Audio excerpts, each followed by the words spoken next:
Kaya maraming relasyon ang hindi nagiging successful kasi ang mindset natin ay love is finding the right person. Doon nagiging mess up lahat. Lalo na kapag may nakita ka sa partner mo na hindi mo nagustuhan, na kahit maliit or simpleng bagay lang yon. The fact na hindi mo nagustuhan sa kanya, then yung taong yon ay hindi na yung the right person. So maghihanap ka na naman ng iba kasi nga naniniwala ka na love is finding the right person, na hanggang sa magiging cycle na lang yun at papalit-palit ka na lang ng partner from one breakup to another dahil nga ang goal mo ay makahanap ng the right person. Pag ganito ang mindset mo, you will not grow every time na magbe-break kayo, dahil ang mindset mo ay next time na magkakajowa ko, gusto ko ganito siya, gusto ko ganun siya. Pero hindi natin na-realize love is not finding the right person.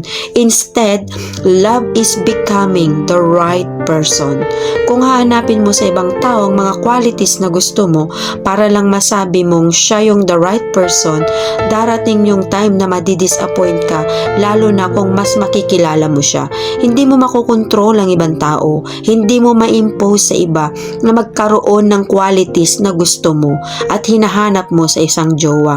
Pero kung ang mindset mo ay sa love is to become the right person, mas kontrolado mo yun, dahil this time, hindi na ito tungkol sa ibang tao, kundi tungkol na ito sa iyo. Kung gusto mo sa isang partner na malambing, then you need to be malambing. Kung gusto mo sa isang partner na supportive sa'yo, then you need to be supportive.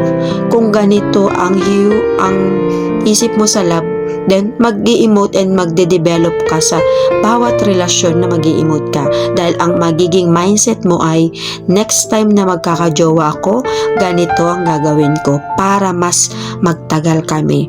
Don't go looking for the person you want to spend the rest of your life with. Instead, become the person you want to spend the rest of your life with.